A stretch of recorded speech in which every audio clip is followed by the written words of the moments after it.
저는 결론적으로만 먼저 말씀을 드리면 네. 저는 이번 장이 모든 게 마무리가 돼가지고 본격적으로 상승을 가기 위한 그 그림은 아니다. 펀더멘탈로만 놓고 보면은 뒤에 이제 지표라든지 이런 것들 보여드리겠지만 미국 자체가 경제 성장률이 높지만은 그게 소비에 의해서 상당 부분을 차지했었던 부분들이 그 내용을 열어보면은 퀄리티 자체는 이전과는 좀 많이 떨어지는 그림이 좀 나온다. 그래서 결국에는 경기 침체 내지는 뭐 소프트 랜딩이 됐든 하드 랜딩이 됐든 이런 부분에 대한 부담은 결국 우리가 한번 경험을 할 가능성이 높다. 이번 반등을 통해 가지고 좀 물량이 좀 과다하신 분들은 일정 부분은 좀 줄여놓으시는 것도 나쁘진 않을 것 같다.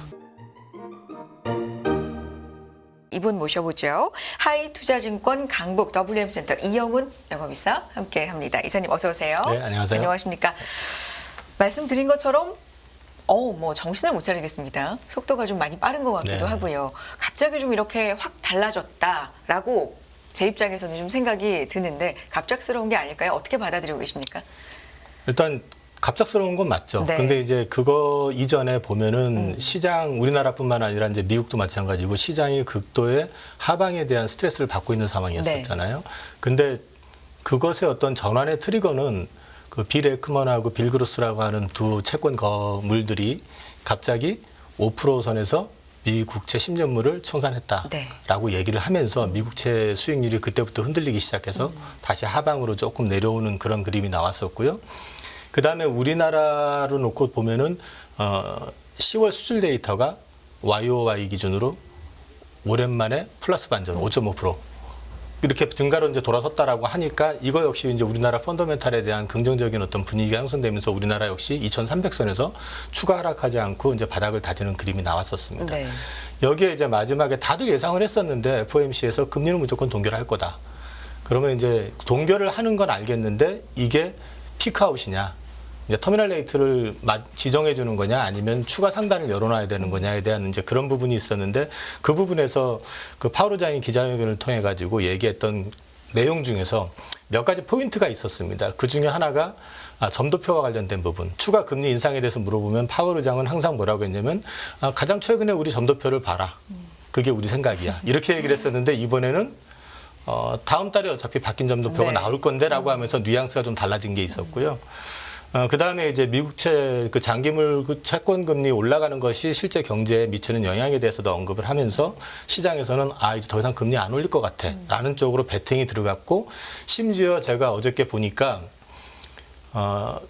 미국이 금리 인하를 하는 시점에 대해서 이제 베팅이 들어오기 시작하는데 그러게요. 내년 5월달에 네. 인하 확률이 50%가 넘어갔습니다. 그러니까 이제 오히려 이제 금리는 더 이상 안 올라갈 거고 오히려 이제 금리 인하에 대해서 기대하는 어떤 그런 분위기까지 나오니까 미국 국채 금리가 장중 기준으로 했을 때 4.5까지 떨어지고요. 그 다음에 또 주목해봐야 되는 거는 원달러 환율이 네. 1,360원대, 50원대에서 움직이던 게 지난 주말에 1,309원, 7원까지 떨어졌었고 1,309원에 아마 마감이 된 걸로 알고 있는데 원달러 환율이 급락을 해서 원화 가치가 급격하게 돌아서게 되면 이건 이제 우리 시장으로 놓고 봤을 때는 지난주까지는 사실 크게 들어온 게 없었는데 한국 증시에 다시 외국인들이 들어올 수도 있는 거 아닌가? 이런 걸 기대해 볼 수 있는 그런 문제가 있고 고민을 해볼 수 있고 그다음에 이제 키움발 반대매매 이슈가 사실 시장을 크게 짓눌렀고 우리나라 증시가 전 세계에서 가장 많이 빠지는 네. 10월 한 달간 그런 그림을 만들었던 원인 중에 하나인데 이게 지난주에 영풍재지가 거래가 터져버리고 그러면서 이제 반대매매 이슈도 어느 정도 마무리가 됐고 그다음에 이제 증거금 100% 종목들이 대부분 보면은 2차 전지와 관련된 주식들에서 추가 하락이 굉장히 컸었는데 이거 역시도 뭐 주말에 나왔던 공매도 금지, 한시적 금지 조치가 나오게 되면은 거꾸로 공매도가 금지가 돼버리고 공매도가 과도하게 나왔었던 부분에 대한 반작용이 이번 주부터는 좀 일정 부분 나올 수 있다는 측면에서 봤을 때는 시장이 갑자기 모든 환경이 이전과는 갑자기 변한 듯한 그런 모습을 좀 보여줬던 것 같습니다. 네. 지금 이제 자료 한 장에 달라진 금융 환경을 쭉 정리해서 보여주셨는데 이렇게 보니까 참 간단하지만 정말 많은 시장을 좀 뒤흔들었던 네. 이슈가 있었구나라는 생각이 들고 이게 어떻게 보면 한순간에 좀 차근차근 좀 정리가 되면서 11월 들어서 정말 시장 분위기가 좀 급반전됐다라는 생각이 드는데 중요한 건 이사님 그래서 이게 시장이 많이 빠졌다는 인식도 있고 하나하나 이게 좀 어떻게 보면 해결이 되면서 마무리가 되면서 반전된 것도 있지만 잠깐인 건지 지속 가능한 현상인 건지 이게 상당히 중요하지 않겠습니까? 결론적으로는 이사님은 어떤 의견 갖고 계십니까? 저는 결론적으로만 먼저 말씀을 드리면 네. 저는 이번 장이 모든 게 마무리가 돼가지고 본격적으로 상승을 가기 위한 그 그림은 아니다. 그러니까 지나치게 우리가 언더슈팅을 했었던 이유가 네. 그 글로벌 금융 환경의 문제도 있었지만 우리 내부적인 문제도 상당히 있었잖아요. 네. 그러면 이런 부분들이 이제 해소가 되면서 풀렸기 때문에 풀린다고 하면은 적어도 내부적인 문제가 문제로 인해서 추가 급락했던 부분만큼은 회복이 될 것이고 그다음에 글로벌 환경이 조금은 완화되는 어떤 그림이 나온다 그러면 거기에 맞춰 가지고 추가적으로 일정 부분은 반등이 좀 나올 수는 있다. 하지만 펀더멘탈로만 놓고 보면은 뒤에 이제 지표라든지 이런 것들 보여드리겠지만 미국 자체가 경제 성장률이 높지만은 그게 소비에 의해서 상당 부분을 차지했었던 부분들이 그 내용을 열어보면은 퀄리티 자체는 이전과는 좀 많이 떨어지는 그림이 좀 나온다. 그래서 결국에는 경기 침체 내지는 뭐 소프트 랜딩이 됐든 하드 랜딩이 됐든 이런 부분에 대한 부담은 결국 우리가 한번 경험을 할 가능성이 높다. 그래서 이거는 일종의 반등으로 일단 성격을 저는 이해를 하고 있고요. 이번 반등을 통해 가지고 좀 물량이 좀 과다하신 분들은 일정 부분은 좀 줄여놓으시는 것도 나쁘진 않을 것 같다. 그렇게 보고 있습니다. 제가 결론부터 일단 좀 질문을 드리고 말씀을 드렸는데 결론은 일정 부분 반등은 가능할 것 같다. 지금부터. 그렇지만 본격적인 상승은 아니고 네네. 이 기회를 이용해서 오히려 물량을 좀 많으신 분들은 네네. 덜어놓는 기회로 네네. 삼으시는 것도 좋을 것 같다. 그렇다면 어디까지 또 반등을 기대해 볼 수 있을 건지 어떤 업종의 반등을 기대해 볼 수 있을 건지도 세부적으로 그러면 좀 중요하잖아요. 네네. 일단 제 개인적인 네. 생각이긴 하지만 지수는 우리나라가 그 펀더멘탈 가지고 맨날 얘기를 할 때 보면은요. 120개월 선을 깨는 경우는 사실 금융위기급의 어떤 큰 크래시가 나오든가 아니면은 뭐 코로나 팬데믹이라든지 이럴 때가 아니면은 120개월 선을 거의 깬 적이 없었어요. 근데 요번에 사실은 120개월 선을 살짝 깼다가 올라왔거든요. 2299, 2300선 내외가 지금 120개월 선 정도인데 그러면 이렇게까지 빠졌던 이유를 이제 거꾸로 놓고 보면은 글로벌적인 어떤 환경을 제외하고 국내만 놓고 얘기하면 신용 물량이 한 3조 이상이 반대 매매가 나왔고요. 그 내용을 열어보면은 키움증권 쪽에 그 공매도 증거금 100% 지정이 됐던 종목들 특정 종목의 급락에 의해 가지고 이런 쪽이 갑자기 매물이 쏟아지는 환경 속에서 특히 2차 전지 같은 경우는 기존의 어떤 전망이 톤다운이 됐었단 말이에요. 예를 들어 가지고 3분기가 실적 바닥이고 4분기부터는 바닥을 다지거나 회복할 거고 내년부터는 돌아설 거라고 기대했었는데 GM 포드 스텔란티스를 위시해 가지고 LG 에너지 솔루션, 포스코 퓨처엠의 컨퍼런스 콜을 전체적으로 종합해 보면 내년 1분기까지는 쉽지 않겠네라는 분위기가 형성이 됐잖아요. 그 와중에 반대 매매가 나오고 그다음에 그 키움증권에서 그 증거금 100% 종목으로 다 묶여버리고 그러니까 거의 공매가 이제 또 이어지면서 매도 압박을 굉장히 많이 받았었잖아요. 그러면 이제 거꾸로 이런 환경 속에서 아까 말씀드렸지만은 그 영풍재지가 거래가 터졌고 네. 그다음에 지금 공매도 금지 한시적으로 중단이 됐고 네. 그다음에 미국의 어떤 국채 금리가 떨어지면서 어떤 시장의 환경이 좀 완화가 되는 그림이 나오고 또 원화가 지금 1,309원까지 네. 급락을 하고 이런 그림들이 만들어지게 되면 거꾸로 이쪽이 반대로 이제 다시 반등을 할 여지가 있지 않겠느냐라고 보는 거거든요. 그러면 이 반등의 폭은 1차는 우리나라 내부적인 수급 여건 때문에 부러진 것만큼은 우선 올라올 것이고 두 번째는 글로벌 환경이 좀 안정이 됐다고 하면 안정이 되면서 미국 증시도 그렇고 해외 증시가 어느 정도 일정 부분 반등이 나오면 우리 역시도 따라갈 수 있다. 거기에 수출 데이터가 YOY로 올해 처음으로 플러스 반전됐다라는 것도 되게 의미가 있는 거거든요. 네. 그럼 이런 것들이 같이 맞물려서 본다 그러면 이거는 지수상으로 봤을 때 제 개인적인 생각은 한 2,500 근처까지는 반등이 좀 나올 가능성이 있지 않겠느냐.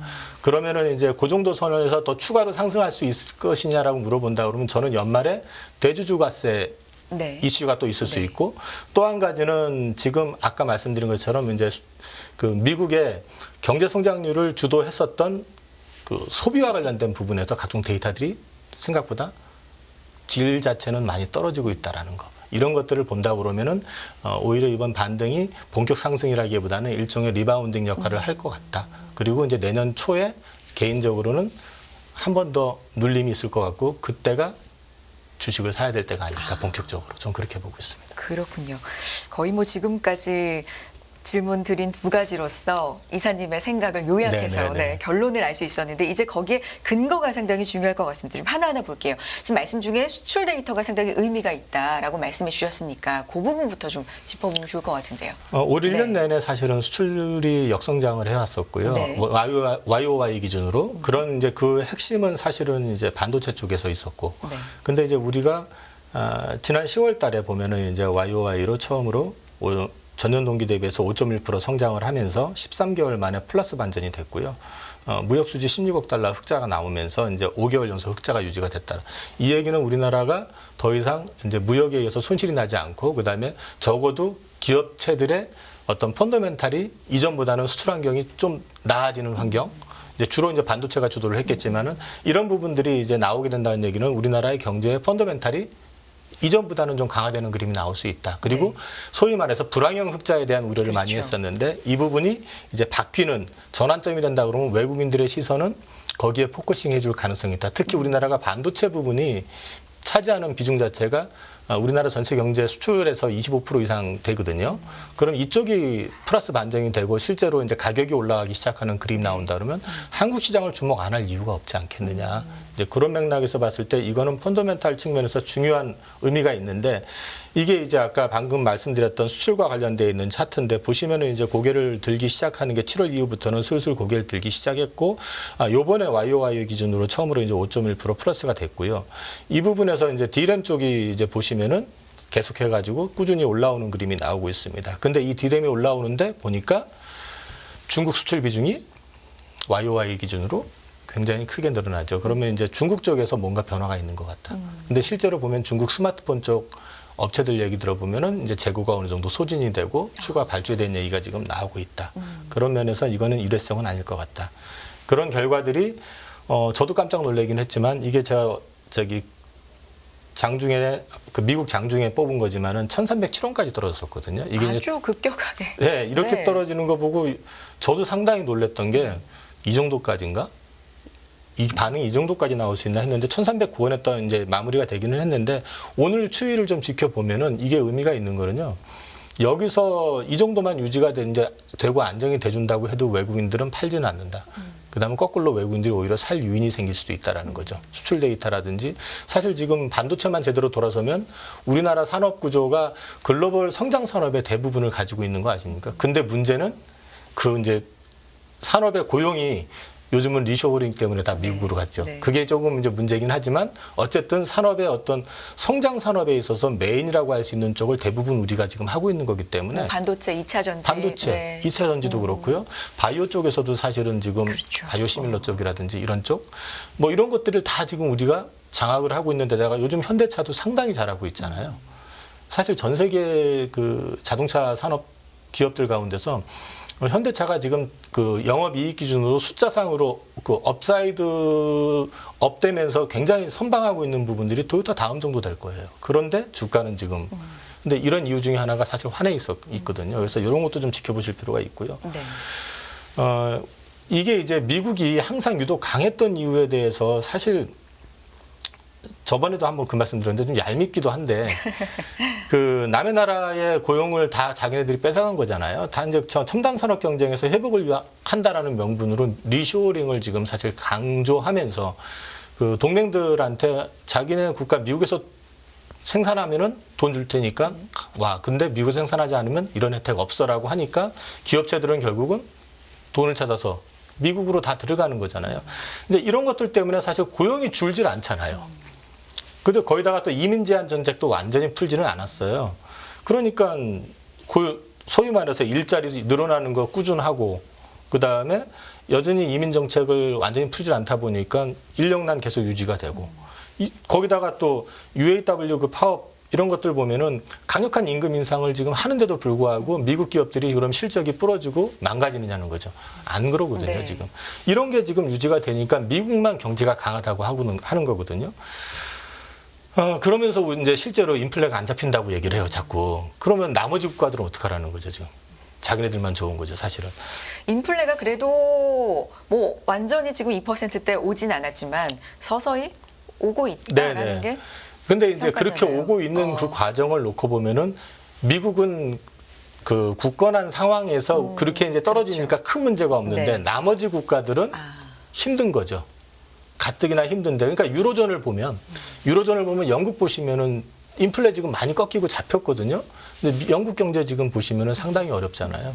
그러니까 소위 우리가 알고 있는 선진국이라고 하는 국가들도 지금 사실 경제가 인플레가 잡힌다고 하는데도 불구하고 실제로 보면은 굉장히 어려운 그런 그림을 계속 유지하고 있는 것도 이런 원인이 있다.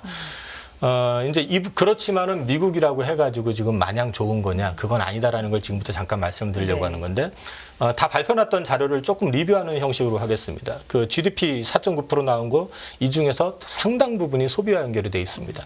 그럼 소비와 관련돼 있는 부분들에 대해서 10월 미시간대 소비 심리를 보게 되면 시장 예상치를 전월치 모두 하회했다고 해가지고 이제 생각보다는 이런 부분들에서 이제 소비 심리는 좀 떨어지기 시작하고 있는 징후가 보이고 있는데요.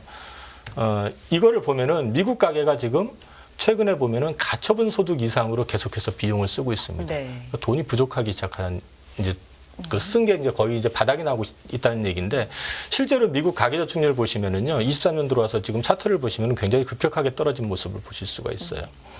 그리고 이게 신용카드 잘못 사용되는 거 사고 빈도가 지금 1991년 수준으로 지금 올라왔어요. 그 얘기는 무슨 얘기냐면 신용카드를 훔치든 어쨌든 잘못 사용된 카드. 이 얘기는 경기가 침체될 때 사실 이런 좀 범죄율이나 이런 것들이 그 불법적인 것들이 늘어나거든요. 그리고 신규 주택 판매 같은 경우는 계속 증가한다고 해가지고 이것도 서프라이즈라고 해서 나왔는데 네. 중요한 건 기존 주택 판매는 역대급으로 적습니다. 이유는 이 모기지론 자체가 지금 100% 올랐거든요. 3.9에서 거의 8% 수준까지 올라 있거든요. 그러니까 기존 주택 보유자들은 이거를 팔고 새로운 집으로 갈 때 높은 이자로. 그렇죠. 네. 이자 때문에 그걸 못 하게 되는 거고 신규 네. 주택 판매가 이렇게 늘어나는 이유는 지금 이자율이 높다 보니까 이 업자들이 가지고 있는 재고를 떨기 위해서 가격을 네. 낮춰서 팔고 이자율을 떨어뜨려서 지금 자기네들이 해주고 있거든요. 그래서 그 부분이 나오는데 이게 이제 추가적인 금리를 인상하게 될 경우에 이게 얼마까지 적용이 될 것이냐.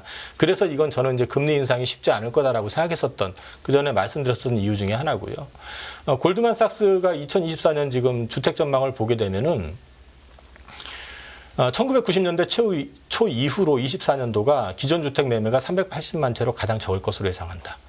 그 다음에 주택 가격은 올해 말 하락한 뒤에 24년 말까지 1.3% 상승하는데 그칠 거다. 거의 지금 기존 주택 판매는 정체될 가능성이 높다라는 쪽으로 지금 베팅을 지금 하고 있고요. 언급을 하고 있고요. 그러면 이사님 여기서 이제 단순하게 좀 궁금해지는 게 기존 주택은 매매 뭐 사고팔고를 잘 못하지만 이자 때문에 신규 주택에 대해서는 그 높은 이자에도 많이들 하고 있다는 겁니까? 말씀드렸던 것처럼 네. 지금 가격을 지금 할인을 해서 지금 파는 싸게. 게 많아요. 네. 그러니까 그러니까 주택 수요를 갖고 있는 사람 입장에서는 이제 계산을 해볼 거 아니에요. 네. 그리고 금리가 어느 정도 상단에 왔다라고 생각을 하면 그 깎아주는 것만큼 이자를 낸다고 생각을 하면 사실은 나쁘지 않죠. 그런데 그게 이제 모기지라는 게 굉장히 몇십 년간 그렇죠. 내는 네, 건데 네, 네. 어느 정도를 깎아줘야 이게 상세가 되는 건지 사실 쉽게는 그런데 어쨌든 많이 할인돼서 지금은 신규 주택 같은 경우는 사고 파는 입장이다. 거래가 좀 늘어나고 있는 상황이다라는 거죠. 근데 네. 이거를 추가적으로 금리의 어떤 인하의 가능성에 베팅을 하는 거지만 금리가 만약에 더 올라간다고 했을 경우에는 업자들 입장에서도 더 재고를 줄이기 위해서 더 그럴 수도 있지만은 거꾸로 이 사는 사람들 입장에서 봤을 때 그만큼의 메리트가 없으면은 이제 추가로 더 사는 것도 쉽지 않을 수 있다라는 거죠. 그래서 지금 사실은 신규 주택 판매 건수가 늘어나는 거는 그런 기대감이 같이 좀 맞물려 있는 그런 걸로 보시면 될 것 같고요. 네. 코어 CPI 지난번에 나왔었던 건 예상치 부합했다는 정도만 이제 말씀을 드리는데 여기서 이제 아까 앵커님 말씀하셨던 것처럼 그 CPI 지수를 연율화 시켜서 놓고 보면 최근 3개월이나 6개월치로 놓고 보면은 3% 언더예요. 네. 그러니까 많이 떨어진 건 사실이에요. 그렇죠.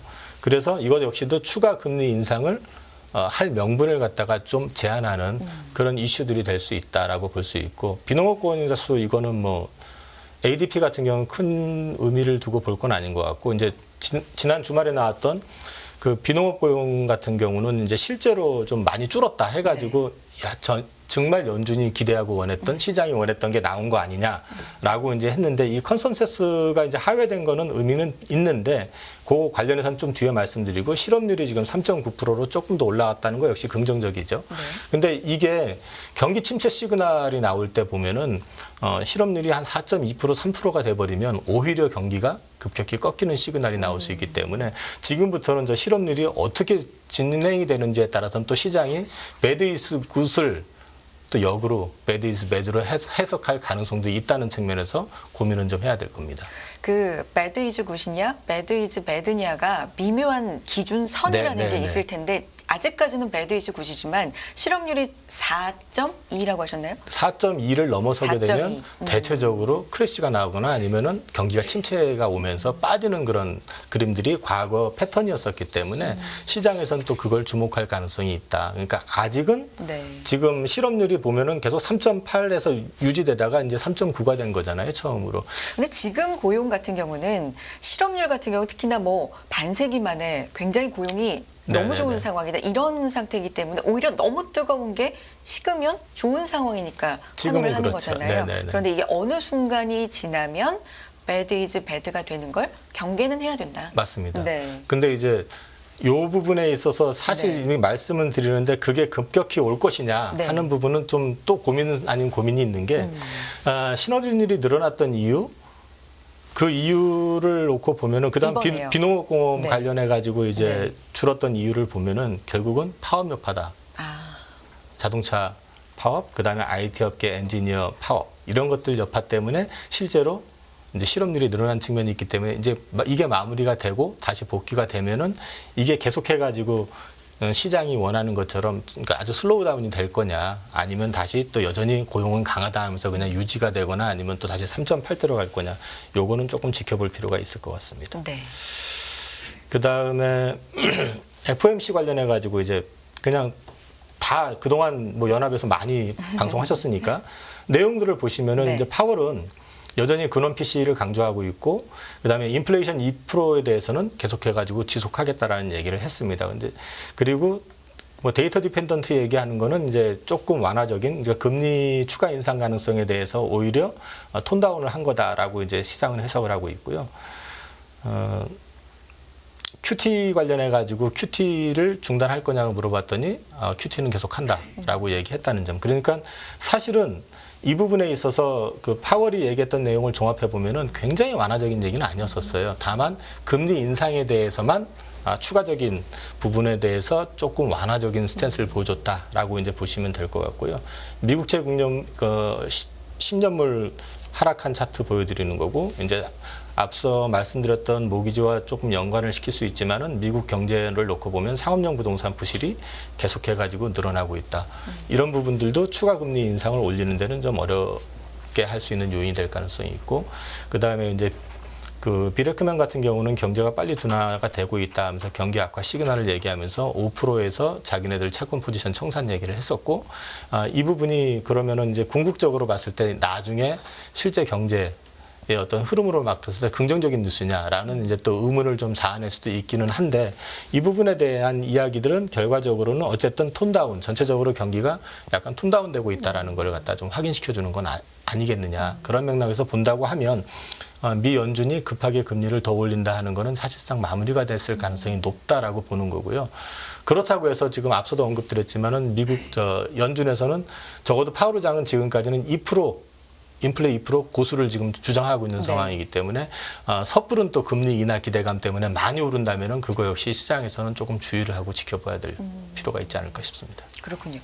앞서서 이제 주말 사이에는 시장을 좀 크게 움직였던 게 물론 채권 금리도 있지만 고용 보고서.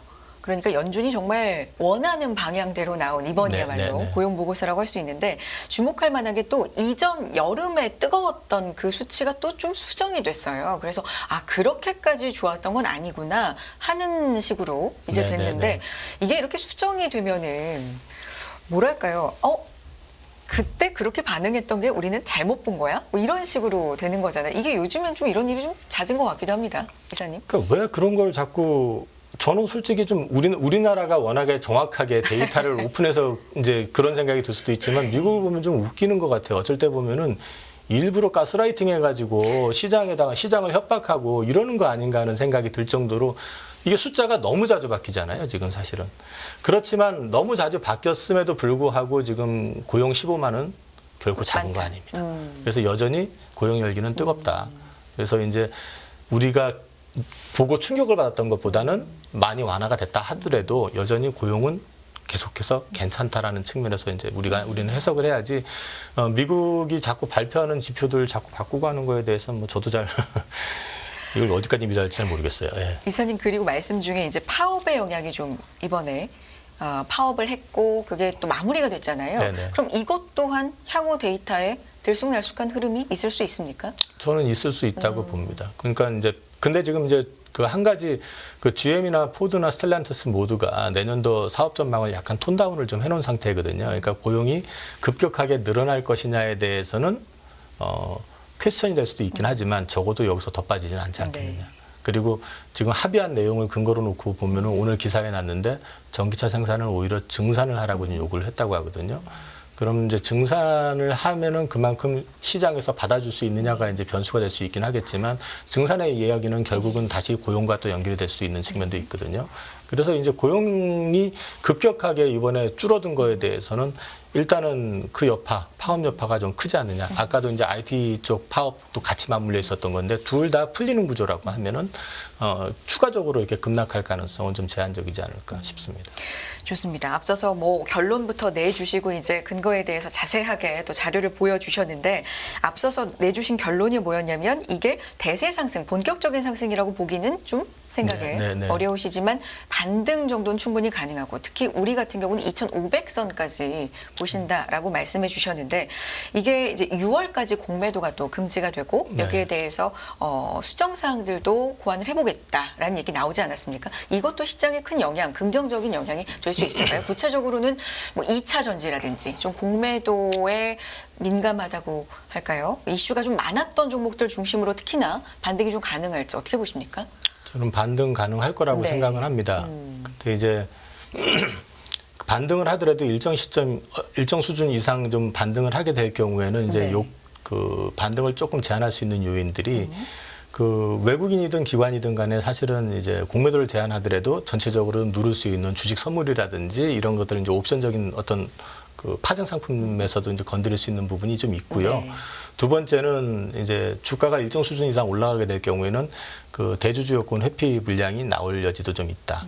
그러니까 이전처럼 상단이 열렸습니다. 이렇게 말씀드릴 수 있는 환경은 아니다. 이제 연말까지는 그런 부분들은 조금 염두에 두실 필요가 있고 공매도 관련해 가지고는 일단 지금 최근에 이제 기사를 보게 되면 어쨌든 불법 공매도와 관련된 기사들이 되게 많이 나왔었거든요. 계속해서 뭐 뉴스화되고 했었던 부분이 있기 때문에 이 부분을 바로잡기 위한 거, 그 다음에 이제 제도적으로 보면은 기관과 개인, 아까 기관 외인과 개인 간의 어떤 차별적인 부분들, 기간이라든지, 그다음 뭐 담보 비율이라든지 이런 부분들에 있어서 제대로 페어한 어떤 환경을 만들어 놓는다는 거는 나름대로 의미가 있는 거거든요. 그래서 주가의 어떤 반등 여부를 떠나가지고 이런 부분들이 먼저 고쳐지고 난 다음에 우리가 MSCI 선진지수 편입을 고려해야지 그걸 하지 않은 상태에서 글로 갔을 경우에는 환경을 열어놓고 난 다음엔 다시 그걸 뒤집기는 쉽지 않아요. 그래서 이제 이런 부분들이 기왕에 진행이 된 거니까 제대로 좀 시장이 평평한 시장, 투자자들이 모두가 불합리하다고 생각하지 않는 그런 시장을 좀 만들 수 있는 계기가 됐으면 좋겠습니다. 알겠습니다. 자, 오늘 여기까지 듣도록 하겠습니다. 혹시 또 말씀하시고 싶었는데 못하신 남은 아니요, 이번 달에 체크 포인트 중요하게 이런 전략 필요하다. 뭐 하실 말씀 있을까요? 저는 뭐 일단은 보내드리기 아쉬워서 개인적으로는 12월 달 FOMC가 13일에 있거든요.